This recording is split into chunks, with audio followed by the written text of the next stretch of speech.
Caso você não saiba, existem algumas facilidades e vantagens de você usar fundos, seja em renda fixa ou em renda variável, ao invés de comprar fundo imobiliário e ação diretamente. O objetivo desse vídeo é explicar todas as vantagens que você tem selecionando fundos, ao invés de fazer o stock picking, escolher as ações, e também vai entender por que a gente usa esse modelo quando está fazendo carteiras de clientes e administrando o patrimônio de cliente. O primeiro ponto que traz uma facilidade tremenda de você usar fundos ao invés de fazer stock picking, escolher as ações, escolher fundos imobiliários, é a questão do controle que você tem que ter frente à Receita Federal. Porque sempre lá por março, abril, você precisa fazer teu imposto de renda. E isso, nenhum lugar que te ajuda com investimentos faz por você. Você tem que fazer o teu imposto de renda. Da mesma maneira, você tem que controlar algumas informações desses seus investimentos que precisam ser reportadas no imposto de renda. Uma dessas informações, talvez a principal informação, seja o preço médio dos ativos. Que se você não tiver por fundo, tiver comprando uma ação, você tem que ter o preço médio. Você tem que ter o preço médio também dos seus fundos imobiliários. E talvez você esteja pensando, Guto, o preço médio não é uma coisa tão complicada de se calcular. Você está em certa forma correto, tá? O preço médio nada mais é que a média dos preços, uma média ponderada de todas as compras que você fez daquela ação ou daquele fundo imobiliário, que dá um preço médio de compra, certo? E quando você vende, isso também precisa ser considerado. Só que a realidade é que a maioria das pessoas não faz isso. Deveria fazer, porque é responsabilidade da pessoa física, assim como a responsabilidade é da pessoa quando você está fazendo o seu imposto de renda. Você pode até terceirizar isso para um contador fazer, mas muitas vezes o contador faz isso errado. Tanto que geralmente quem investe faz o próprio imposto de renda, ou tem um contador de muita confiança, que geralmente é muito caro para isso. Mas se tiver algum problema, não é responsabilidade do contador, a responsabilidade é tua de ter feito esse erro. E existem também eventos que alteram esse preço médio, então apesar de ser trabalhoso de calcular ele, não é tão complicado, mas é trabalhoso, existem diversos eventos, como por exemplo, fundos imobiliários quando fazem uma subscrição, que eles vão ao mercado procurar mais dinheiro, né, captar mais dinheiro e ofertam cotas do fundo mais barata, que você precisa controlar isso, que dá diferença no preço médio. Empresas, ações também fazem isso, mas fazem com menos frequência. Só que com empresas existem mais coisas que acontecem, como por exemplo, uma cisão de empresa. Então uma empresa, ela quebra em duas empresas diferentes e você precisa controlar o preço médio de cada ação que você vai ter dessas duas empresas. Ou às vezes acontece o contrário, uma empresa compra outra e se juntam duas empresas, que também altera o preço médio. Bonificação, existem diversas outras coisas que acontecem que podem alterar o preço médio e você precisa controlar. Então isso torna muito complicado para o investidor pessoa física manter uma planilha, um controle disso daí. Existem alguns softwares que fazem isso automaticamente, mas por experiência própria, eu vi que esses softwares geralmente não batem. E quando tem esses eventos que eu falei, você precisa conferir para ver se está certo. E para você conferir, você precisa fazer. Então não tem como tirar a responsabilidade do investidor ter esse controle. E é um trabalho muito grande que poucas pessoas fazem e menos pessoas ainda fazem isso da maneira correta. E aí, se você não faz isso da maneira correta, pode te dar um problema com a Receita. Assim como pode dar um problema quando você vende uma ação ou um fundo imobiliário, porque você precisa apurar o lucro em cima disso e para poder apurar o lucro, você precisa ter o teu preço médio. Novamente, tudo em cima do preço médio. E como é você que tem que apurar o lucro e informar a Receita para poder gerar uma DARF e pagar um imposto, se tiver imposto a pagar, o que acontece muitas vezes é que as pessoas não fazem isso ou nem sabem disso e acaba gerando um imposto que ela não paga, esquece de pagar. E aí dá multa e vai ter que pagar ainda mais caro. Então, quando você está indo para investimento com fundo, assim como investimento com CDB, com LCI, esses tipos de investimentos que também tem na carteira dos meus clientes, você tem um imposto de renda retido na fonte. O que é isso? Você deixa de pagar imposto? Não, você vai pagar imposto igual. Só que você não precisa controlar o preço médio, você não precisa controlar esses eventos corporativos, você não precisa calcular e gerar qual foi teu lucro para poder pagar a DARF, que é o imposto. Isso é automaticamente feito pelo fundo na fonte. Então, uma vez que você vende um fundo, automaticamente fica tudo certo isso.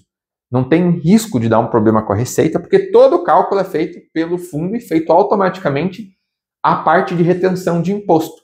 A única coisa que você precisa fazer, novamente, isso fica na tua responsabilidade, é reportar isso da maneira correta no imposto de renda. Mas até isso é facilitado, porque no relatório de imposto de renda da gestora, da corretora, isso vai ficar certinho para você só para fazer um Ctrl+C, Ctrl+V. Então, caso você faça, é muito mais fácil, ou caso você envie isso para o teu corretor, a chance de ele fazer errado é muito menor, porque é só copiar e colar, ele não precisa fazer nenhum cálculo. Outra vantagem que você vai ter, e aqui não é muito pelo fato de se usar fundo, mas é o fato de investir com uma carteira administrada nesse sistema junto com a Monte, é que a responsabilidade legal e jurídica, quando você está investindo com um banco, com assessor de investimento, com um consultor de investimentos, a responsabilidade jurídica é tua. Você quis fazer aquele investimento, certo? Afinal de contas, é um assessor de investimentos ou é um consultor de investimentos. Ele está ali com um critério consultivo e de dar orientação, de dar o pitaco dele.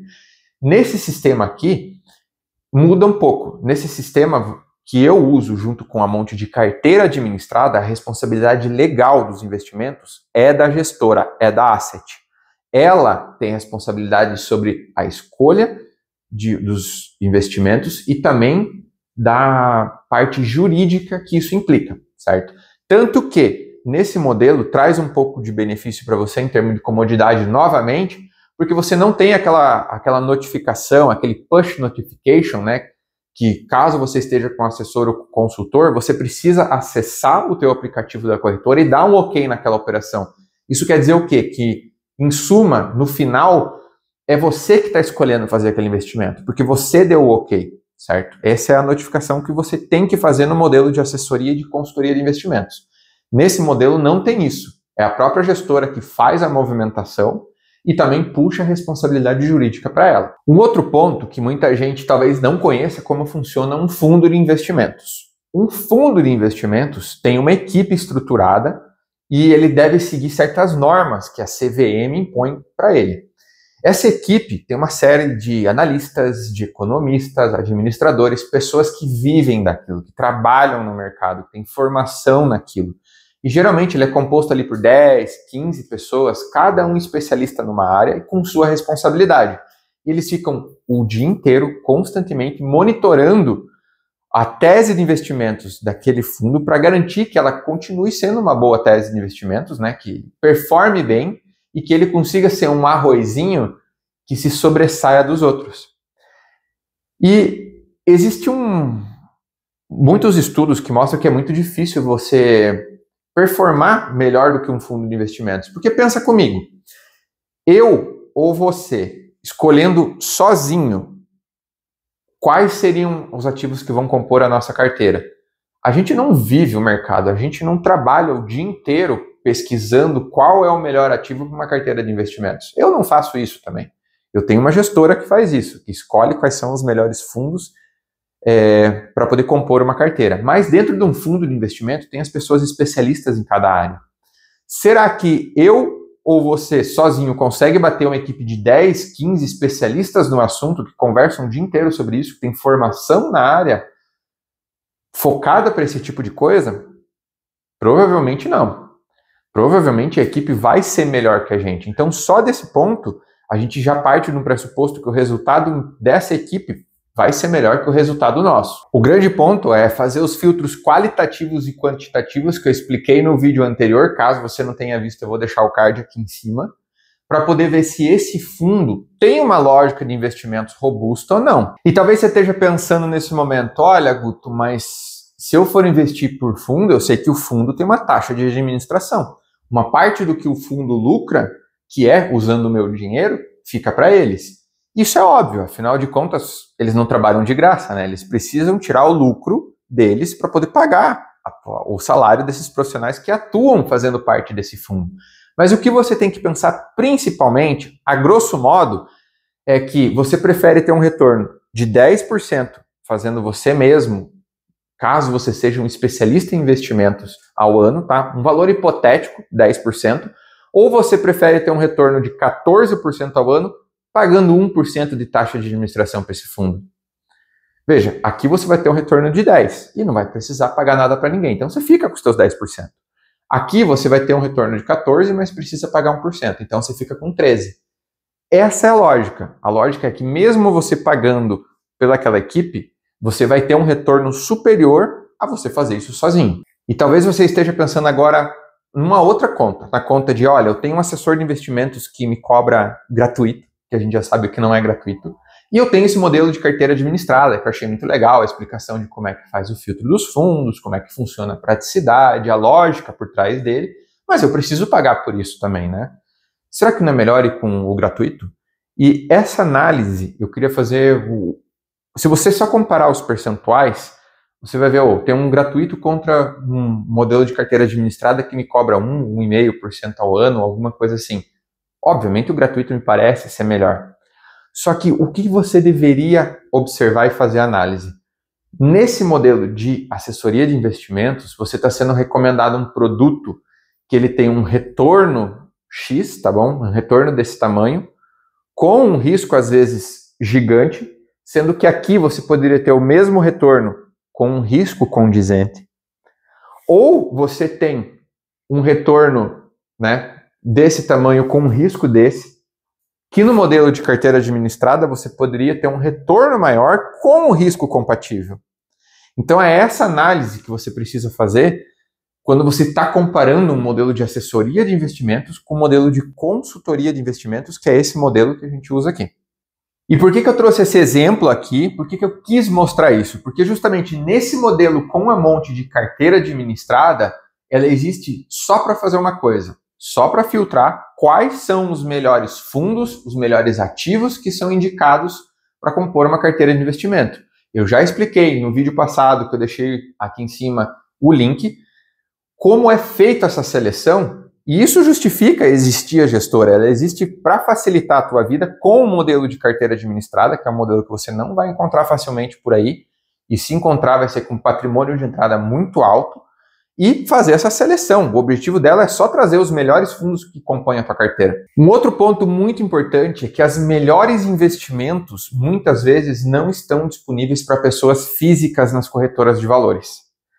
Quando uma empresa vai fazer uma debênture e vai pegar uma dívida, ou vai ser emitido um CRI, um certificado de recebível imobiliário, ou do agronegócio, é muito mais fácil para quem está precisando do dinheiro emprestar para pegar esse dinheiro emprestado de poucas pessoas, de 1, 2, 5 pessoas, do que pegar emprestado de 50 mil pessoas, caso ele seja distribuído para o público pessoa física, para o público do varejo. Só que às vezes eles precisam de 20 milhões, 50 milhões, 100 milhões, 200 milhões de reais, e é difícil emprestar isso somente para uma pessoa. Por isso, são empréstimos que são realizados para investidores institucionais, certo? Esses tipos de investimento, eles não acabam sendo disponíveis para qualquer pessoa, como eu ou você, acessar a nossa corretora de valores e fazer a compra desse investimento. Eles acabam sendo negociados entre grandes fundos de investimento ou grandes bancos que emprestam o dinheiro e que têm esse montante de vários milhões de reais para fazer o empréstimo. Então, esses fundos de investimento acabam tendo acesso a essas coisas mais interessantes, que você, como pessoa física, não conseguiria ter, a não ser que não investisse em algum desses fundos. Inclusive, alguns fundos de investimento também não estão disponíveis para pessoas físicas. Só consegue ter o acesso através de uma asset, através de uma gestora. E para finalizar, o ponto que eu nem considero uma vantagem, certo? É uma coisa que é o justo, é o mínimo que deve ser feito. Toda a comissão que é gerada na distribuição desses fundos, porque todo produto no mercado financeiro gera comissão. Toda a comissão que é gerada nos fundos da tua carteira é devolvido para você no formato de cashback. Então, o que seria a comissão de um assessor de investimentos é devolvido diretamente na conta corrente da tua corretora. Se você for pegar um histórico, a depender da carteira, porque cada carteira é diferente para uma pessoa, a gente tem que mais ou menos 0,3% do que você investe volta para você. E aí você pode estar pensando, se volta 0,3% para você, isso teoricamente seria o que um assessor de investimentos iria ganhar, certo? Sim e não. Sim e não. Porque primeiro, sim, isso seria remuneração, caso ele indicasse, só que não seria porque ele não indicaria esses produtos. Lembra que um assessor de investimentos ele vai indicar o produto que gera uma comissão alta para ele, porque afinal de contas esse é o trabalho dele, é assim que ele ganha dinheiro. O problema não é ele, o problema é o modelo que ele recebe o salário dele. Então ele precisa indicar produtos que muitas vezes não são tão bons e geram uma comissão mais alta, tá? A gente tem um histórico que normalmente quem tem um assessor de investimentos indiretamente paga para o assessor de investimentos algo próximo de 2 a 3% do valor da carteira dele. Esse 2 a 3%, né, é uma média, dá para a gente tirar uns 2,5% de média, e você não vê que você está pagando isso, não tem transparência. Como é que você não... Se você não vê, como é que você está pagando? Isso está saindo da tua rentabilidade. Você deveria ter uma rentabilidade maior, muitas vezes maior do que esse valor, mas você não está tendo porque está indo como comissão, como spread, para pagar o teu assessor de investimentos. É essa taxa de distribuição que os fundos ruins deixam muito alta para poder distribuir. Lembra que eu dei no vídeo passado, no outro vídeo lá que eu explico como é que faz a seleção, que fundos ruins tentam fazer da sorte e sobem, e uma vez que eles acertem na mosca e consiga ter um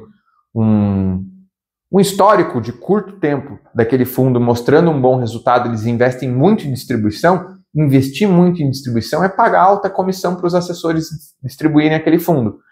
E essa alta comissão, obviamente, vai sair do retorno daquele fundo, que não é um retorno já muito bom e vai ser ainda pior. Então a gente tem que, indo com um assessor de investimentos, você teria mais ou menos 2,5%, né, numa média que você pagaria tirando da tua carne, da tua rentabilidade. E aqui, pelo fato da gente estar indicando fundos que não tem um alto valor de distribuição de comissão que é gerada, que tem essa comissão um pouco reduzida, de 0,3%, que, novamente, não é assim que a gente vai receber o nosso dinheiro. O valor que você paga para fazer a gestão dos teus investimentos é um percentual do teu patrimônio. Então, todo esse valor que é gerado de comissão, ele é devolvido para você e dá uma média de 0,3%. Com isso, eu acho que dá para poder entender por que a gente usa fundos e como é que funciona o critério de seleção de fundos dentro da gestora que eu trabalho em parceria, certo? Se você já for meu cliente e tiver alguma dúvida, pode me mandar uma mensagem, perguntar caso algum desses vídeos não tenham deixado claro.